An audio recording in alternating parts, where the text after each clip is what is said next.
আজকের ক্লাস হচ্ছে deflection of বিম। তোমাদের আর্কিটেক্ট ডিপার্টমেন্টে তোমরা যতগুলা স্ট্রাকচারের জিনিস কাজে লাগে সবচেয়ে বেশি কাজে লাগে এই জিনিসটা, ডিফ্লেকশন অফ বিম। তোমরা জানো, তোমরা লেভেল 2-তে আছো, হয়তো জানো না, বাট আলটিমেটলি জানবা যে তোমাদের একটা বিল্ডিং স্ট্রাকচার, বিল্ডিং বা যে কোনো একটা ইনফ্রাস্ট্রাকচার বানানোর জন্য আর্কিটেক্ট প্রথমে যে কাজটা করে তারা হচ্ছে প্রত্যেকটা জিনিসের একটা ইনিশিয়াল আইডিয়া দিয়ে দেয়। পরে স্ট্রাকচারাল ইঞ্জিনিয়ার ওইটাকে ডিটেল নিয়ে যায়, অর্থাৎ এটার ভিতরে রড কি হবে, মাপ কি হবে, ডিটেলস মাপে যায়, সেফ কিনা এগুলো দেখে। বাট প্রথম যে কাজটা করে এটা হলো আর্কিটেক্টরা করে। আর্কিটেক্ট কি করে? প্রথম কথা হচ্ছে কোনো একটা বিম যদি হয়, মনে করো আমাদের একটা বিল্ডিং এর বিম, বিমটার হাইট কত হবে, উইথ কত হবে, একটা আইডিয়া করে। আইডিয়া করে সে একটা টেন্টেটিভ একটা মাপ দিয়ে দিয়ে দেয়, এবং সে এই মাপটা দেওয়ার সময় তার আর্কিটেকচারাল বা অ্যাস্থেটিক কতগুলা তার অ্যাস্থেটিক আইকিউ অথবা অ্যাস্থেটিক নলেজ কাজে লাগায়, অর্থাৎ এটা কি কমফোর্টেবল হবে কিনা, তারপরে এটার জন্য অন্য কোনো সমস্যা হবে কিনা, জেনারেলি দেখতে সুন্দর লাগবে কিনা, অথবা এটার জন্য অন্য কোনো অংশ সমস্যা হবে কিনা, এইটুকু আইডিয়া তাদেরকে মোটামুটি নিয়ে কাজ শুরু করতে হয়। এখন মনে করো তুমি একটা বিম, একটা টেন্টেটিভ একটা বিমের একটা ডেপথ আর উইডথ দিলা, বাট স্ট্রাকচার ইঞ্জিনিয়ার দেখলো যে না, এই বিমের এই উইডথ বা থিকনেসে কাজ হবে না, এটা বাড়াইতে হবে। কোনো কারণে বাড়াইতে গেলে দেখা যায় তোমার ওভারঅল প্ল্যানিংটা আপনার ডিস্টার্ব হয়ে যায়। না, তুমি একটা বিমের একটা সাইজ আমাকে দিয়ে দিচ্ছ, আমি এখন স্ট্রাকচার ডিজাইন করার সময় দেখলাম যে সাইজটা অনেক বড় করতে হবে, নাহলে বিমটা ডিফ্লেক্ট হবে এবং স্ট্রাকচারালি সেফ না। তখন আমি যখন আবার চেঞ্জ করে দিব, তখন তোমার জন্য আবার নতুন করে হিসাব কিতাব করতে হবে, তার মানে তোমার জন্য ঝামেলা, কষ্ট। এটা হলো একটা বিষয়। 2 নম্বর বিষয়, অনেক সময় দেখা যাবে বিমে কাজ হবে না। তা বিমে কাজ হবে না, কেন কাজ হবে না? এর মেইন কারণ হচ্ছে structural instability or structural unsafe. Safety নাই, সেফ হচ্ছে না স্ট্রাকচারালি সেফ কি না এটা কিভাবে জানবা তুমি? নর্মাল তো বাকি জিনিসগুলো তো ফর্মুলা দিয়ে করা যায়, এই ডিফ্লেকশন ফর্মুলা দিয়ে। ডিফ্লেকশন প্রথমে চেক করবা। সাধারণত কোনো একটা বিম ডিফ্লেকশনে যদি ওকে থাকে, তাহলে ডাইমেনশন ঠিক আছে ধরে নেওয়া যায়। এই জন্য প্রথমেই চেক করতে হবে, এই যে তুমি একটা বিম এখানে প্রপোজ করলে, বিমটার ডিফ্লেকশনটা ঠিক আছে কি নাই। যদি কোনো কারণে নর্মাল আরসিসি বিমে কাজ না হয়, তখন তোমাকে অন্য অপশনে চলে যেতে হবে, ট্রাসে চলে যেতে হবে। যাই হোক, ট্রাসে ক্লাসে পড়ানোর সময় এগুলো ডিটেলস আরো বলবো, ট্রাসে কি কি সুবিধা বিমের থেকে, কেন সুবিধা। এরপর আরো একটা জিনিস ইম্পর্টেন্ট তোমাদের, এই যে ম্যাটেরিয়াল সিলেক্ট করবা, অর্থাৎ বিমটা যে বানাবো, এটা কি কংক্রিট দিয়ে বানাবা, স্টিল দিয়ে বানাবা, নাকি আরো অন্য কোনো জিনিস দিয়ে বানাবা, এটাও একটা জানার দরকার তোমার। এই যে ম্যাটেরিয়াল সিলেকশন এবং বিমের স্প্যান, মানে কত লম্বা হবে, সাপোর্টটা কোথায় হবে, এর ডেপথ কত হবে, এই ব্যাপারগুলো তোমাকে ইনিশিয়ালি আইডিয়া করতে হলে তোমাকে ডিফ্লেকশনটা খুব ভালোভাবে বুঝতে হবে। কারণ ডিফ্লেকশনটা ভালোভাবে না বুঝলে তুমি সিদ্ধান্ত নিতে ভুল করবা। তো অতএব আমাদের জন্য ডিফ্লেকশনটা অনেক ইম্পর্টেন্ট। এবং ডিফ্লেকশনটা কি তোমরা জানো, সাধারণভাবে জানো যে ডিফ্লেকশন এবং আরেকটাকে বলা হয় হচ্ছে ডিফ্লেকশন, এবং আরেকটাকে বলা হয়, এই মুহূর্তে মনে আসতেছে না। ডিফ্লেকশনটা হচ্ছে কোনো একটা বিমের উপরে বা কোনো একটা মেম্বারের উপরে যদি ট্রান্সভার্স লোড আছে, ট্রান্সভার্স মানে হচ্ছে পারপেন্ডিকুলার টু দ্য এক্সিস। ছবিতে যে দেখা যাচ্ছে যে একটা ইউনিফর্ম ডিস্ট্রিবিউটেড লোড, একটা ইউনিফর্ম ডিস্ট্রিবিউটেড লোড এখানে আছে, এই যে ইউনিফর্ম ডিস্ট্রিবিউটেড লোড, এটা হলো এক্সিসের 90 ডিগ্রি অ্যাঙ্গেলে আছে। অথবা এখানে একটা ক্যান্টিলিভার বিম, এখানে একটা লোড আছে, শেষে একটা পি লোড আছে, পারপেন্ডিকুলার আছে। এই দুইটা কেস বা এইটা যত ইনক্লাইন ফোর্স যদি থাকে, এর একটা component perpendicular to the axis থাকবে। অর্থাৎ পারপেন্ডিকুলার টু দ্য এক্সিস যে লোডগুলো থাকবে, সেইগুলা লোডের জন্য, এটাকে আমরা সাধারণত ট্রান্সভার্স লোড বলবো, এই লোডগুলোর জন্য বিমে অবশ্যই এরকম একটা বেঁকে যাওয়ার টেন্ডেন্সি গ্রো করবে। এছাড়াও কিন্তু স্যাগ বলে একটা শব্দ, স্যাগ বা মানে অর্থাৎ কোনো একটা জিনিস সেলফ ওয়েটে বেঁকে যাওয়ার টেন্ডেন্সি গ্রো করে। যেমন তোমরা যদি দেখো যে বড় বড় টাওয়ার, এক টাওয়ার থেকে আর এক টাওয়ারের মানে কেবল লেইং করা হয়, কেবল লে করা হয় ইলেকট্রিসিটি বা অন্য কারণে, তখন এ নিজে বেঁকে যায়, কিন্তু স্ট্রেট থাকে না। এইটা হলো ডিফ্লেকশন বেসিক্যালি। অর্থাৎ ভার্টিক্যালি গ্রাভিটি বরাবর নিচের দিকে সে ওয়েটের জন্য বেসিক্যালি নিচের দিকে, ভার্টিক্যাল লোড সাধারণত উপর থেকে নিচেই হয়, বেসিক্যালি নিচের দিকে বেঁকে যাবে। বেঁকে গেলে কি হয়, বিমটা যখন বেঁকে যায় দুইটা ঘটনা ঘটে, দুইটা সমস্যা হয়।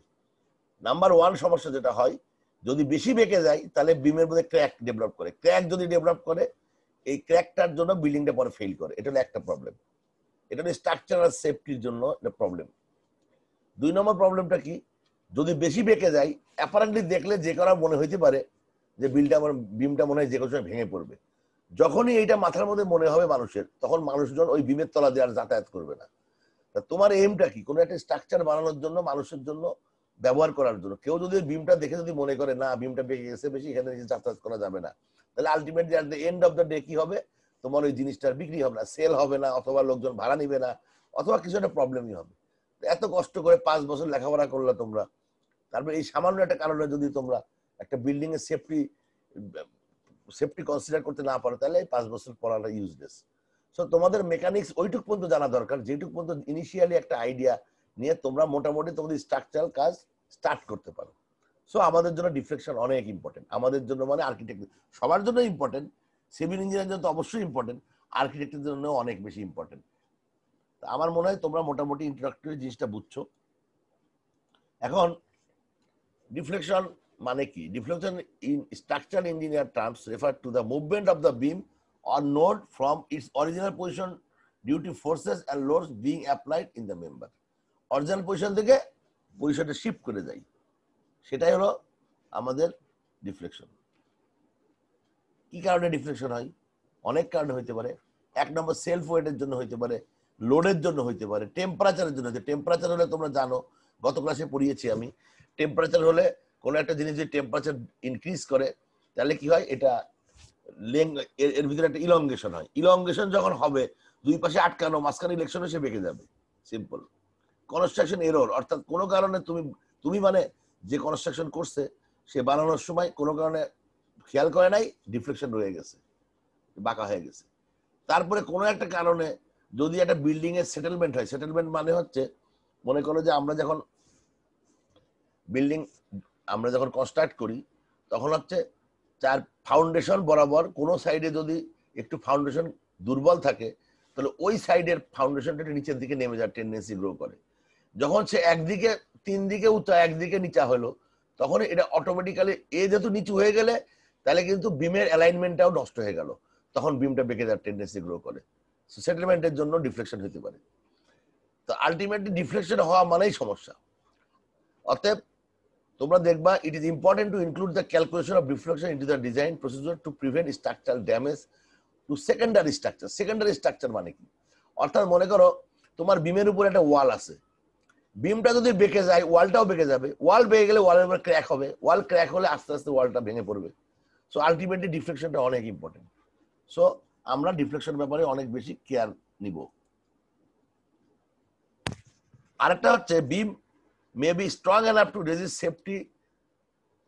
Safety the bending moment and shear force diagram. মানে নর্মালি আমরা বিল্ডিং ডিজাইন করার সময় এই shear force diagram, bending moment diagram এইগুলাকে অ্যাড্রেস করি, কারণ এই শেয়ার ফোর্স এবং বেন্ডিং মোমেন্ট এবং এক্সিয়াল ফোর্স, যদিও ডিফ্লেকশনের সাথে এক্সিয়াল ফোর্সের সম্পর্ক নাই, এই দুটা উপর ভিত্তি করে বিল্ডিং এর উপর কি ধরনের স্ট্রেস আছে তার উপর ভিত্তি করে আমরা ডিজাইন এর মধ্যে যাই।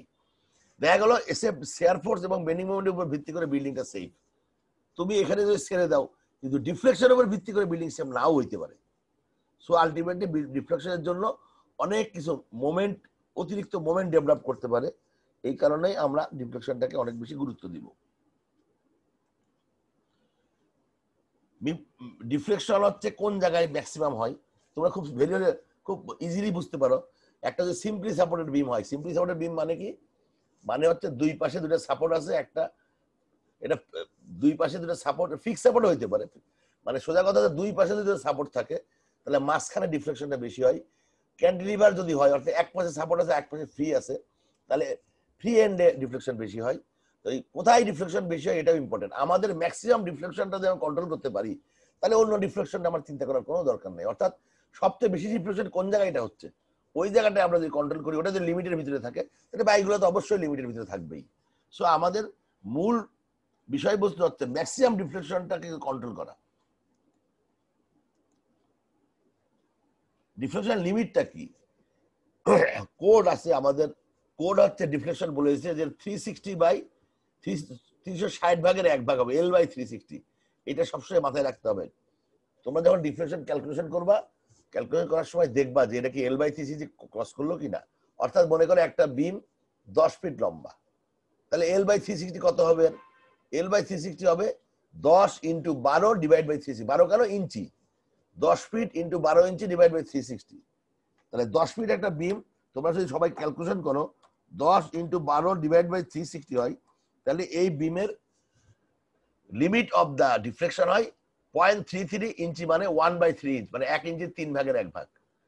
তার মানে 10 ফিট একটা বিমের যদি ডিফ্লেকশন 1 ইঞ্চির 3 ভাগের 1 ভাগ হয়, এই পর্যন্ত তুমি অ্যালাউ করতে পারবা, এরপরে আর অ্যালাউ করতে পারবা না। তার মানে যখনই ডিফ্লেকশন ক্যালকুলেশন করবার সঙ্গে সঙ্গে চেক একটা চলে আসবে L/360। এটা একটা ইম্পর্টেন্ট ইস্যু, এটা কোড বলে দিছে।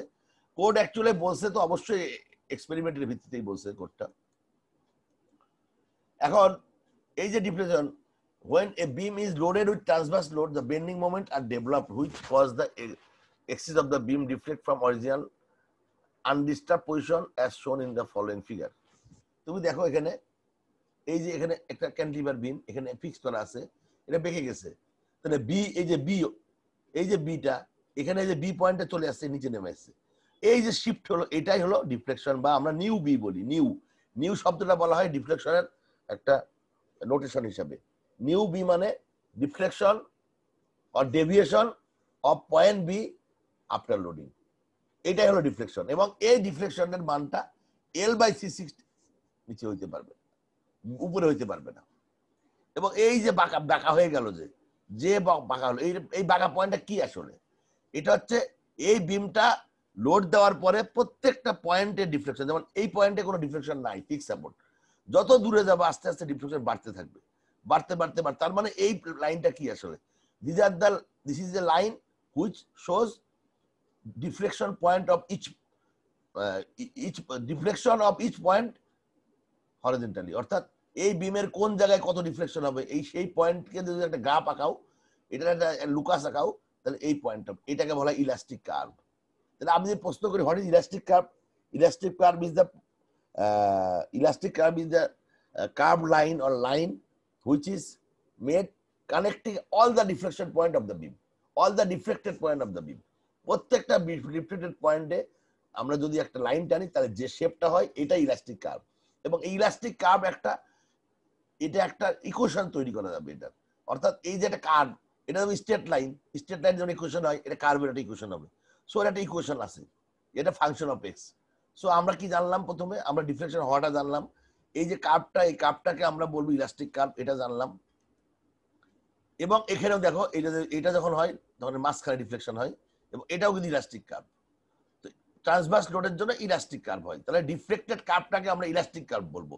তো এরপরে যখনই আমি ইলাস্টিক কার্ভ বলবো, তোমরা বুঝবা ইলাস্টিক কার্ভ কি।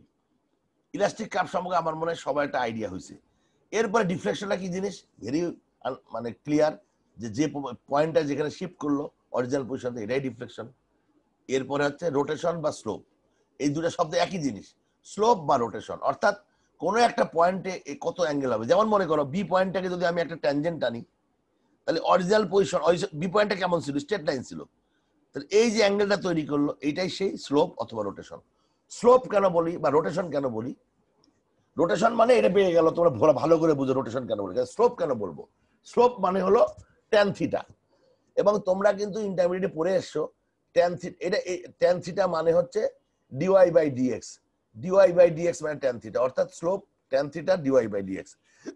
এবং এটাও তোমরা ক্যালকুলাসে জেনে আসছো, আমরা limit x tends to 0, tan x tends to 0 হলো tan x = 0। টেন্ডস টু 0 মানে কি? মানে 0 না, কিন্তু 0-র কাছাকাছি, খুবই সামান্য।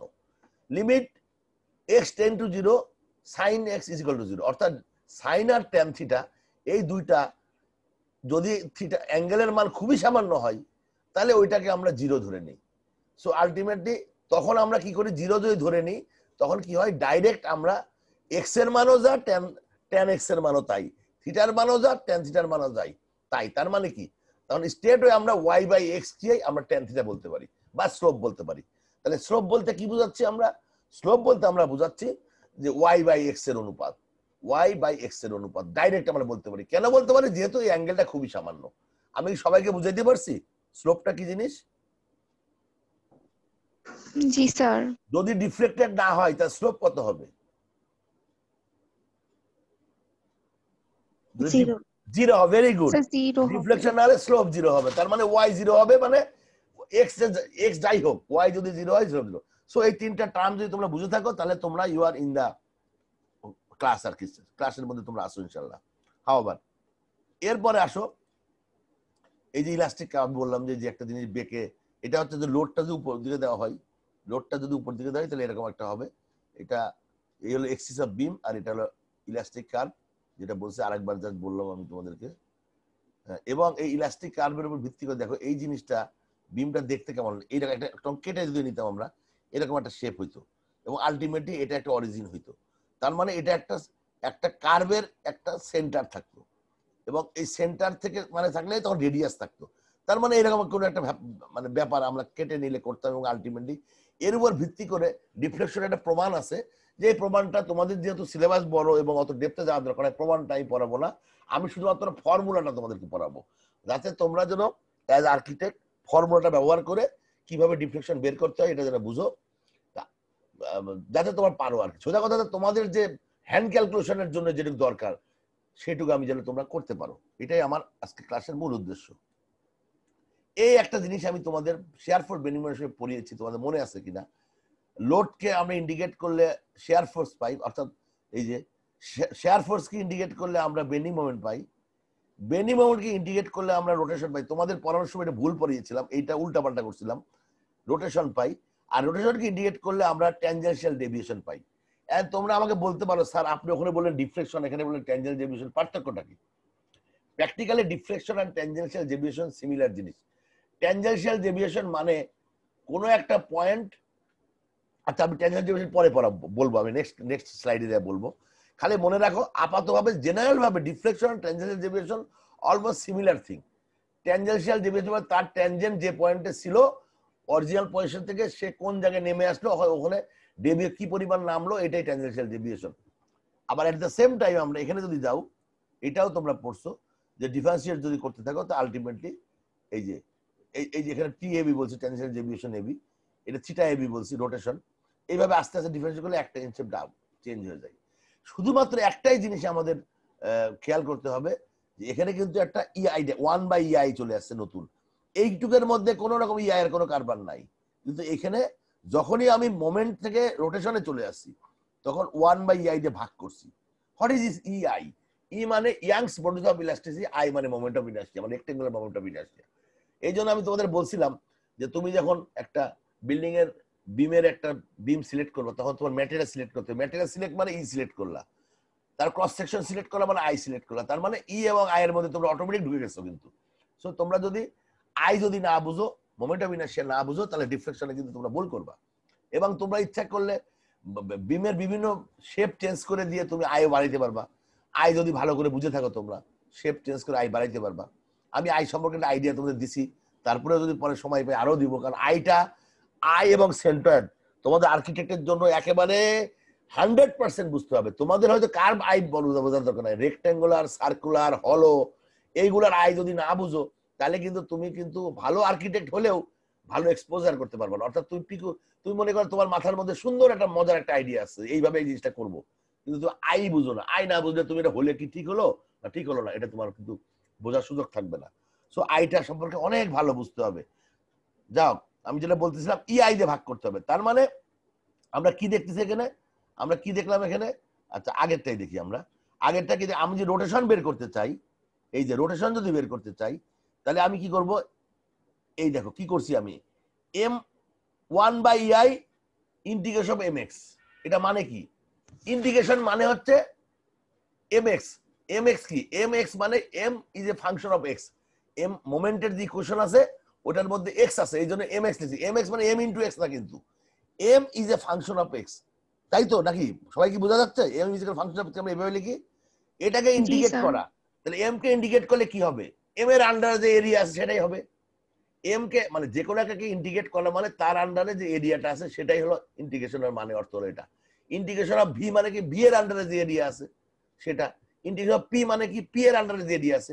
তাহলে ইন্টিগ্রেশন এম অফ এক্স মানে এম অফ এক্স লিখছি, এটা just M is a function of x বলে এই জন্য এম অফ এক্স লিখছি, কারণ এম সবসময় ফাংশন অফ এক্সই হবে, কখনো ফাংশন অফ এক্স ছাড়া কোনোদিন ইয়া হবে না আর কি, এম হইতেই হবে ফাংশন অফ এক্স, এম এর মধ্যে এক্স থাকবে একটা। আচ্ছা যাও, যেটা বলতেছিলাম, তাহলে এম এর এরিয়াকে 1/i দিয়ে গুণ করবো বা ইআই দিয়ে ভাগ করবো যাই বলি, তার মানে আলটিমেটলি রোটেশনটা কি, রোটেশনটা হচ্ছে m/i। রোটেশনটা কি, এইটুকু বাদ দিলাম, আমি ডাইন পাশটুকু বাদ দিলাম, খালি এইটুকের মধ্যে থাকো তোমরা।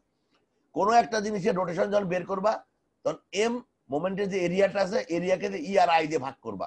ই পাবা কোথার থেকে, তুমি স্টিল নিছো, তাহলে ই হবে 200 জিপিএ বা 29 × 10⁻³ কেএসআই অর 29 × 10⁻6 পিএসআই। তুমি জানো ই এর মানটা পেয়ে গেছো। তুমি যদি কোনো করে কংক্রিট নাও, তাহলে কংক্রিটের ই কত হবে তোমরা কি জানো? বাই দা ভাই, কংক্রিটের ই কত হবে, এনি আইডিয়া তোমাদের কি জানা আছে? না স্যার। আচ্ছা এটা লিখে নাও তোমরা। হ্যাঁ, তোমাদের এটা কেউ পড়াবে কিনা আমি জানি না, বাট এটা তোমাদের অবশ্যই জানা উচিত। আমি এটা লিখে দিচ্ছি, দাঁড়াও। কংক্রিটের ইটা তোমাদের খুব কাজে লাগবে। আমরা স্টিলের ই তো জানি, স্টিলের ই বলছি কি ই এস মানে স্টিলের ই, এটা কত হবে? যদি এটা হচ্ছে 200 জিপিএ,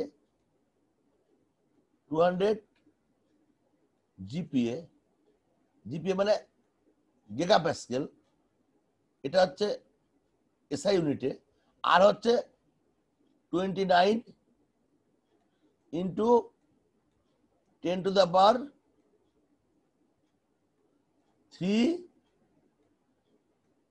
কেএসআই। আর এটা যখন পিএসআই করবা কি, তখন এটা 6 হয়ে যাবে। এইটা তো তোমরা জানো মনে হয়। এবার আমরা করব কংক্রিটের জিপিএ কত হবে, সরি কংক্রিটের ইসি ইয়া কত হবে। তাহলে কংক্রিট যেহেতু আমরা এটাকে লিখবো EC, youngs model of elasticity of concrete. এটা সবাই খাতার মধ্যে লিখে নাও, এটা সবসময় তোমাদের নর্মাল বইয়ে নাও থাকতে পারে।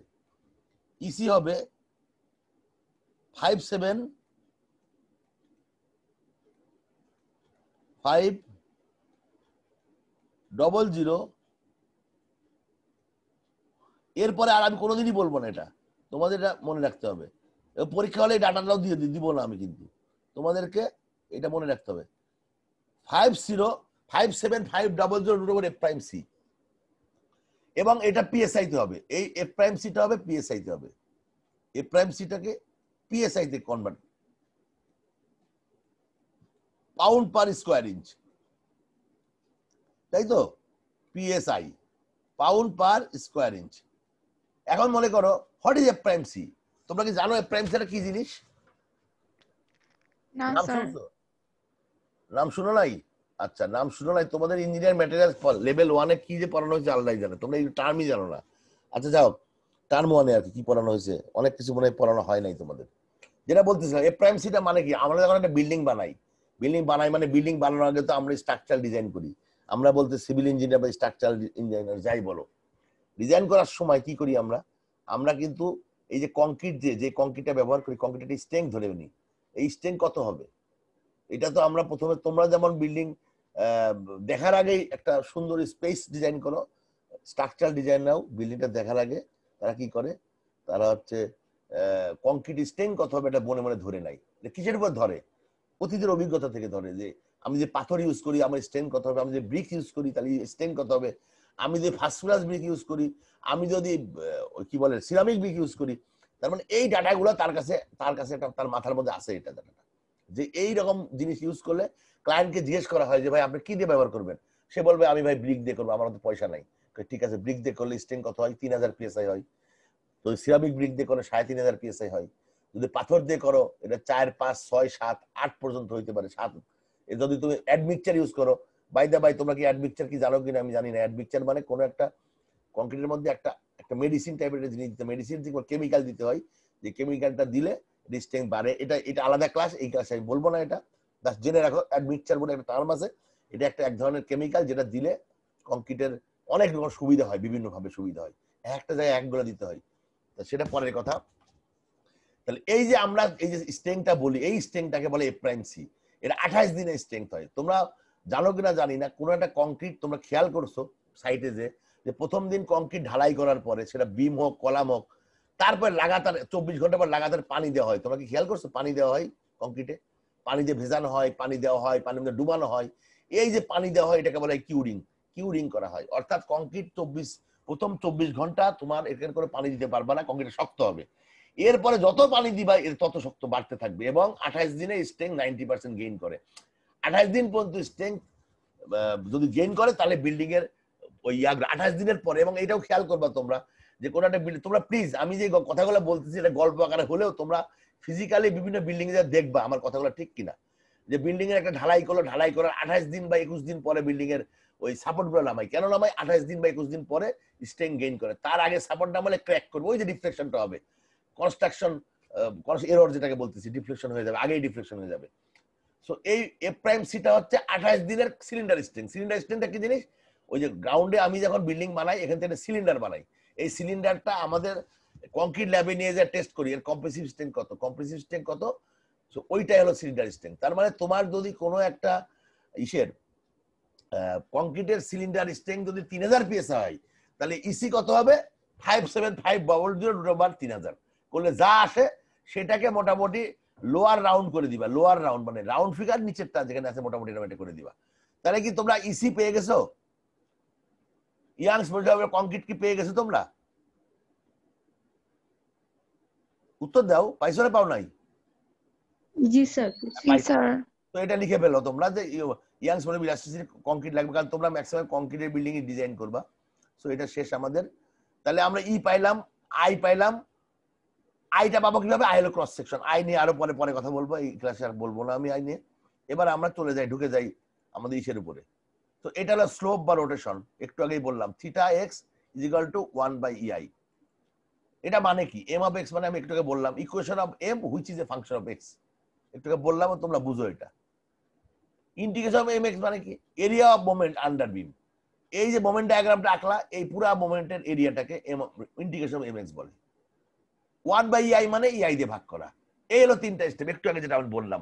আমার মনে হয় সবাই জিনিসটা বুঝছো না? তাহলে আমি কোনো একটা বিমের রোটেশন যখন বের করতে যাব, তাহলে আমরা কি করব? ওই মোমেন্টের এরিয়াটা নিব, এরিয়াকে EI দিয়ে ভাগ করব। আমি যদি বলি M/EI ডায়াগ্রাম, একবারে বলা যায় না M/EI ডায়াগ্রাম, এই এম অফ এক্স শব্দটা বাদ দিলাম মানে বলার সুবিধার্থে। আমি বললাম কোন একটা ইসের স্লোপ হচ্ছে M/EI ডায়াগ্রাম, আর কিছুই না। M/EI ডায়াগ্রাম বলতে পারি? জি স্যার। এইটাই M/EI ডায়াগ্রাম আমরা বলতে পারি। এবার আসো তোমরা, so M/EI diagram area moment মানে M/EI ডায়াগ্রাম মানে এরিয়া। এরপরে আসো ট্যানজেনশিয়াল ডেভিয়েশন বা যেটাকে আমরা ডিফ্লেকশন বলতেছি।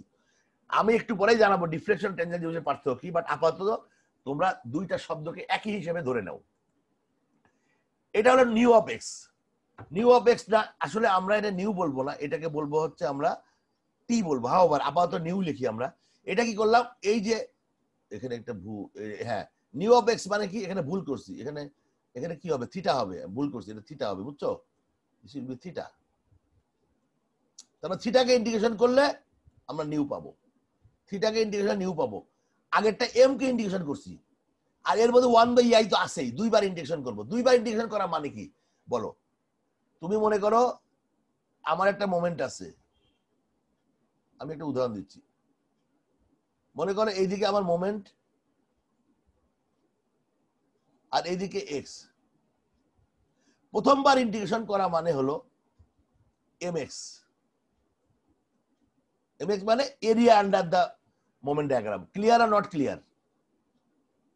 জি স্যার। দ্বিতীয়বার যদি ইন্টিগ্রেশন করি, আরেকবার যদি ইন্টিগ্রেশন করি, তাহলে হবে টেকিং মোমেন্ট অফ মোমেন্ট। মোমেন্টের মোমেন্ট নেওয়া, দুইটা জিনিসের মধ্যে কনফিউশন করো না। একটা হচ্ছে মোমেন্ট ডায়াগ্রাম আর টেকিং মোমেন্ট। এর মোমেন্ট নিলে কি হয় বলতো? এর সেন্টার কোন জায়গায়? মাঝখানে। তাহলে কি হবে? এর সাথে এই দূরত্বের গুণ হবে।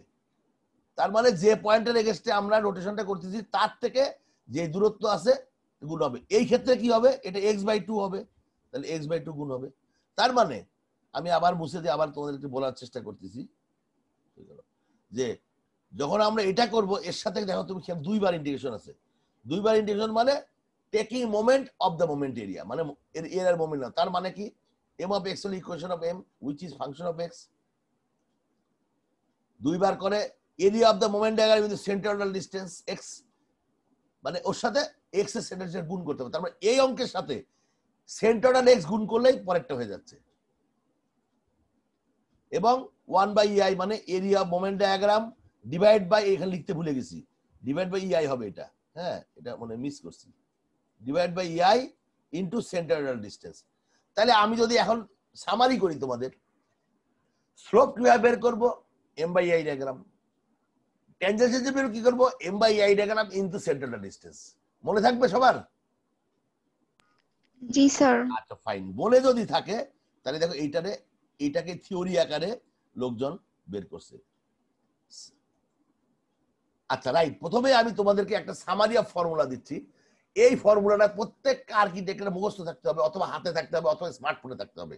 অর্থাৎ তুমি যখনই ফিল্ডে যাবা এই ফর্মুলা থাকলে স্টেটে ফর্মুলার মধ্যে বসায় তোমরা ক্যালকুলেশন করতে পারবা, তোমার আর থিওরিটিও জানা লাগবে না ম্যাক্সিমাম ক্ষেত্রে। সো এটা আমি সাইড তো দিয়েই দিব, আপাতত তোমাদের লেখার দরকার নাই।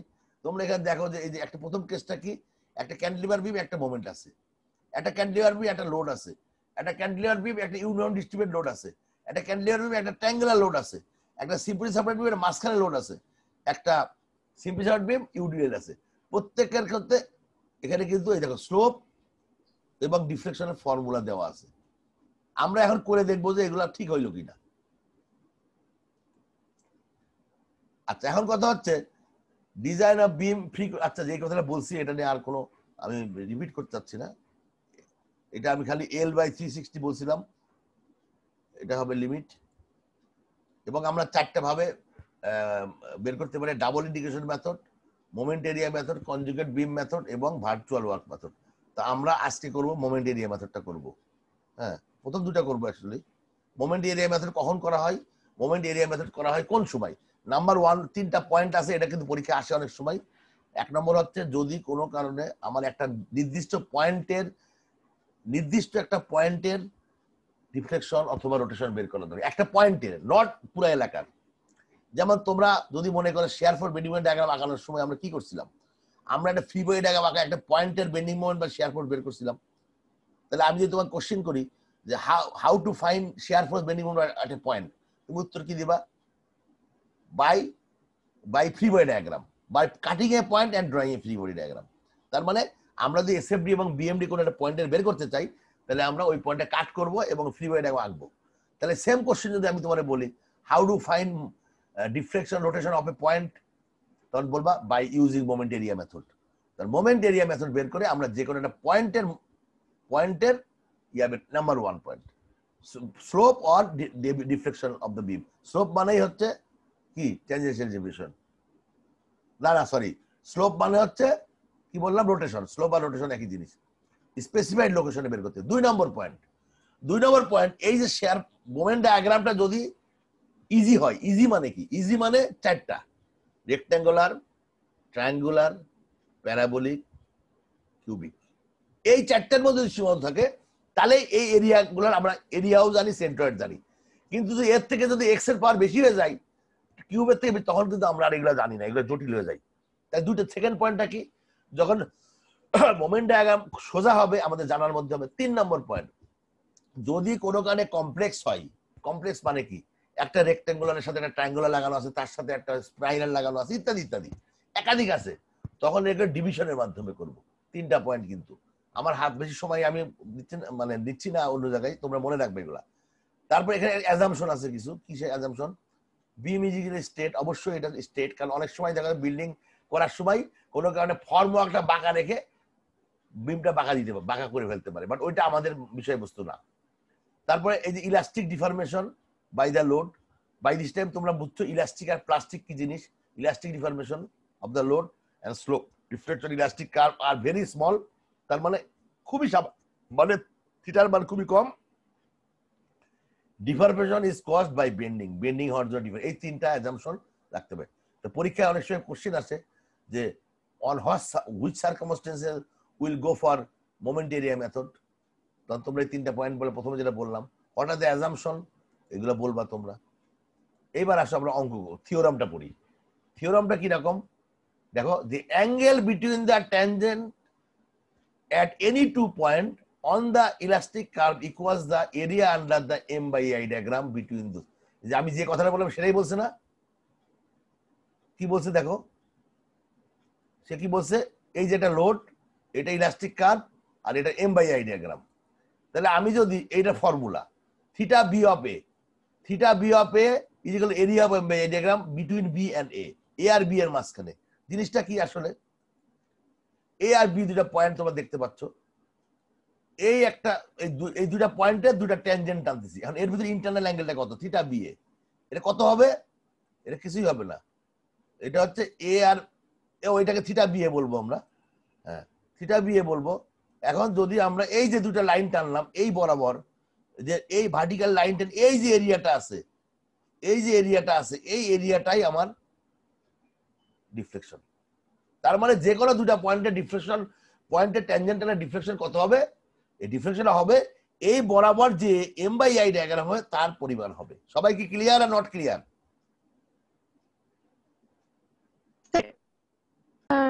স্যার এটা একটু বলবেন। আগে যেটা বললাম সেটাই তো হলো।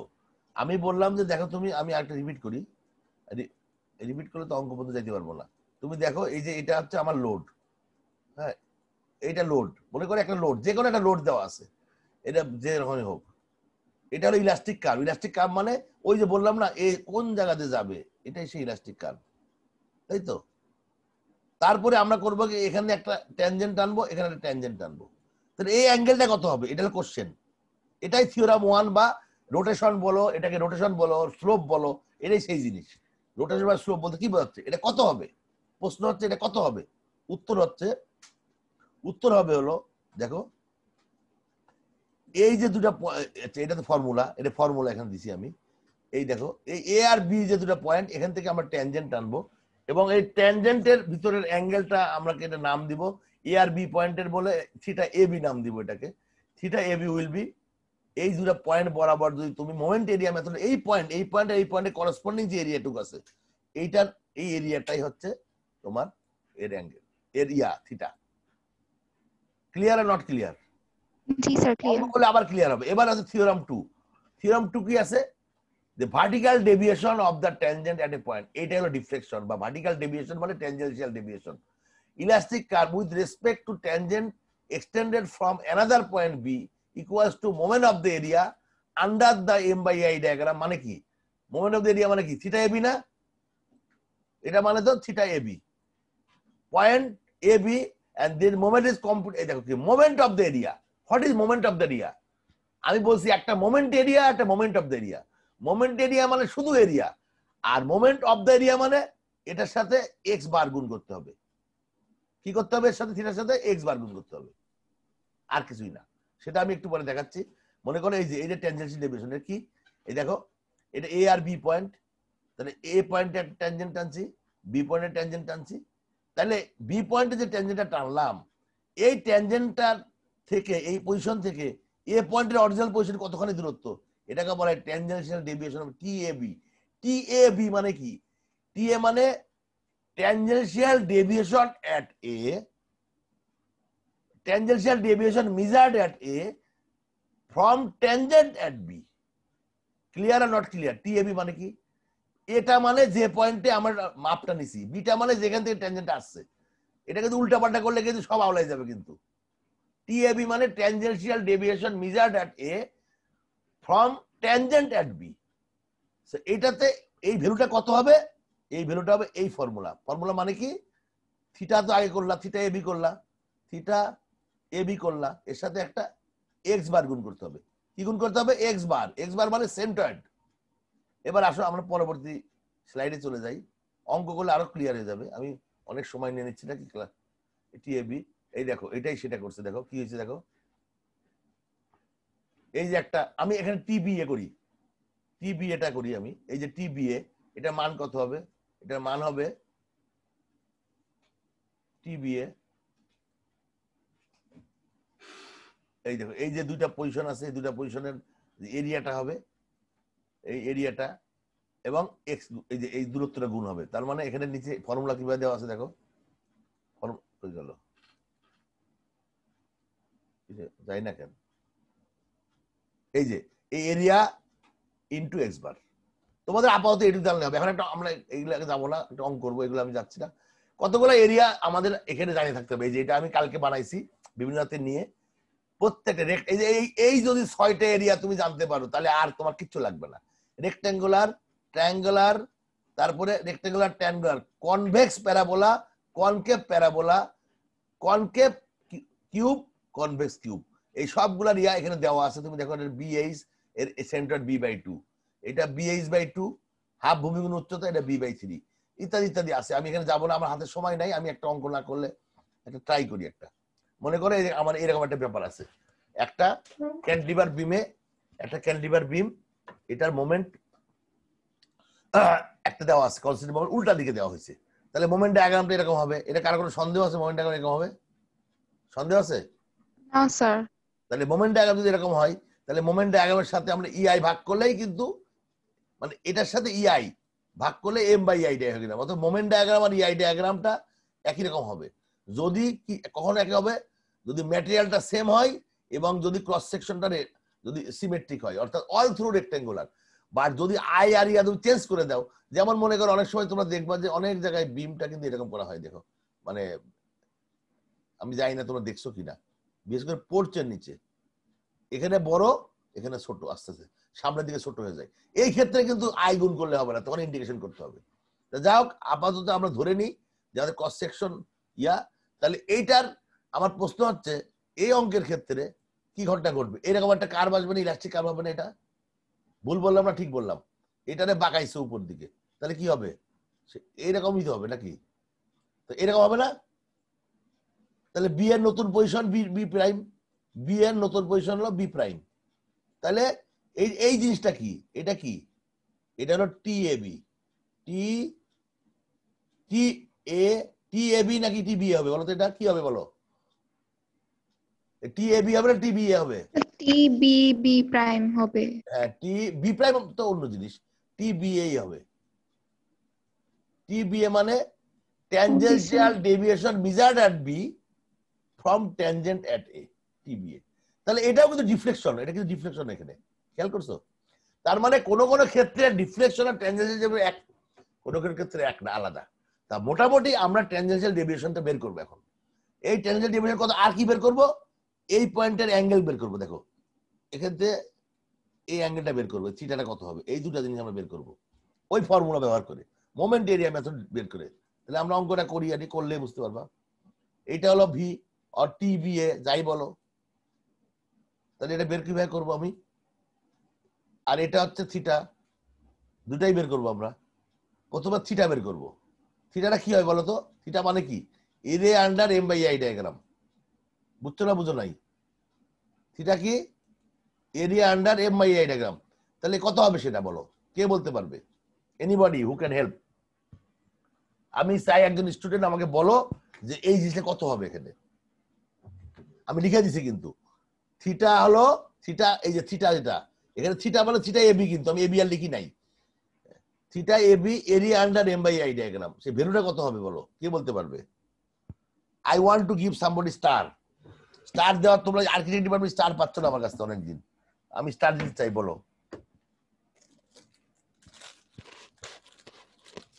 ভাই, তোরে বলতে হবে তো, আমার হাতে সময় নাই তো।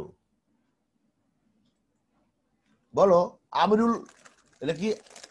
আমলান, কুসুম, দেবনাথ, শিশির। শিশির কে এটা? আসো নাকি তুমি? শিশির, দেবনাথ আসো?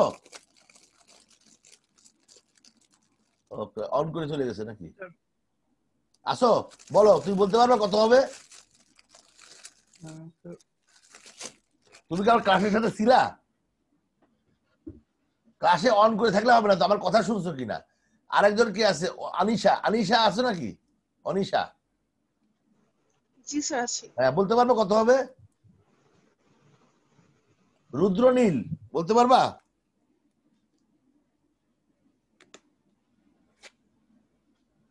কেউ বলতে পারবে না। ফারা, ফারা রশিদি বা কিছু একটা বলতে পারবা? জি স্যার।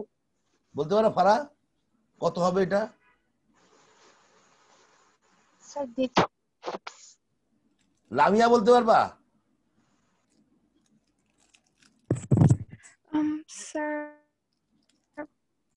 না।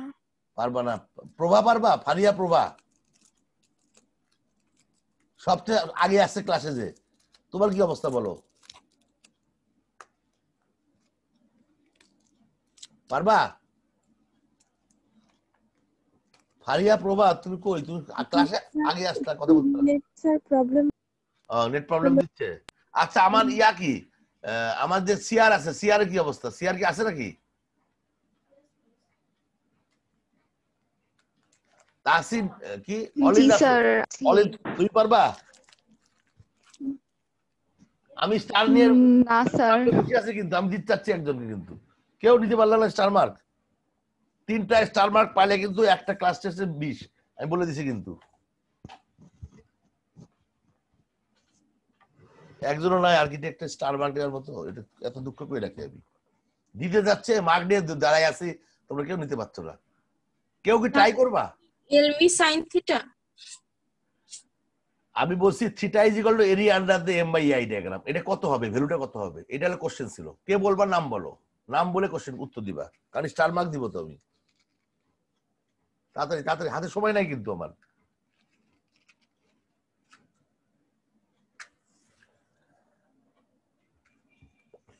কেউ বলবা? স্বামী কি বলবা? সাদিয়া, কলি, রিশা, রাশেদ, কেউ বলবা? একজন ট্রাই করে রে ভাই একটু। স্যার এম নট বাই হচ্ছে কি TBA. M naught by into TBA. TBA কোথায় পেলে তুমি? আমার এখানে কোথায় টিবিএ লেখা আছে কোথাও? এইটা না কে কথা উত্তর দিলা? কে নাম বলো তোমার? স্যার পৃথ্বী। পৃথিবী, তুমি কিন্তু কাছাকাছি আছো, কিন্তু তুমি ভুল করছো, বাট কাছাকাছি আছো। চিন্তা করে দেখো একটু, আরেকবার বলবা নাকি? Sir V. ভিটা কি বলো তো? ভিটা কি ভার্টিক্যাল ডিসটেন্স না? জি স্যার। এম নট তো ভার্টিক্যাল ডিসটেন্স, দুটো একই হয়ে গেল তো। আমি স্যার বলে V sine theta. Area under the M by I diagram, এটা বলছি। থিটা বাদ দাও তুমি, থিটা ফরগেট অ্যাবাউট থিটা। থিটার মানটা হবে area under M by I diagram. কত হবে এটা?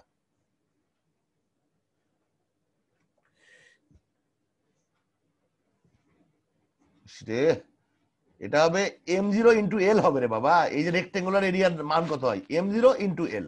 এটা বলতে পারলো না কেউ তোমরা একজনও? এটা কি হবে? এই এরিয়াটা কত হবে? এই যে m0 ইন্টু এল, এটা হবে না? এবার বুঝছো না বুঝো নাই? এই এরিয়াটা কতখানি হবে? এই এরিয়াটা কতখানি হবে? কতখানি হবে? এটা জি স্যার রেক্টেঙ্গুলার বুঝতে পারছি। M m0 zero. মানে এল এম হবে। নট।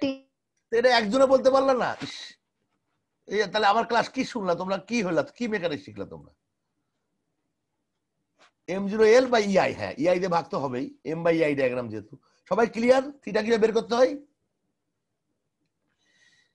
ক্লিয়ার আর নট ক্লিয়ার? এই এম বাই আই ডায়াগ্রামের এরিয়াটাই থিটা। এবার আমি রোটেশনটা বলি, তাহলে তোমরা আরো ক্লিয়ার হবা। এবার আসো, নিউটা কিভাবে বের করবা?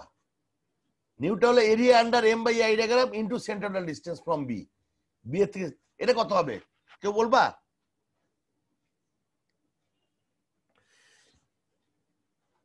কেউ কি বলবা কত হবে? হাতে সময় নাই, টাইম শেষ হয়ে যাচ্ছে, 1-2 মিনিট আছে, বলো। একজনও বলতে পারবো না? শকিং। এরিয়া কত? এরিয়া হচ্ছে এইটা, তো বলে দিছি। বি পয়েন্ট থেকে দূরত্ব কত হবে? এখান থেকে সেন্টার দূরত্ব কত হবে? l/2। L/2।